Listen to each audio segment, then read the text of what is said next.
Hello, I got your question in the email. Find the z-scores that separate the metal 84% of distribution from the area in the tails. Okay, and so there's different ways you can do this. You can do this by hand. You do it with a calculator or StatCrunch. I just decided to show you the easiest way to do it. That's with StatCrunch, and it provides a nice picture, and I like that. So how do you get to this option? You click on Stat. Well, you gotta go in StatCrunch. Click on Stat Calculator, and you want to pick out the normal calculator. And since it's a z-score, I mean for z-score the mean's always 0 and standard deviation's always 1, and we want the middle 84%, so you need to make a decimal out of that. That'd be 0.84. So you put that here, and then you hit compute.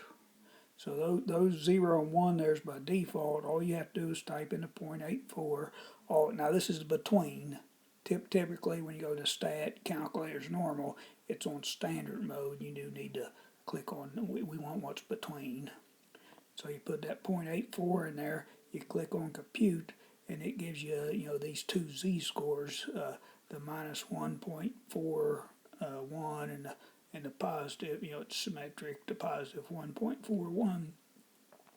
And I mean, this is the easiest way. Just use StatCrunch. It's a real visual tool.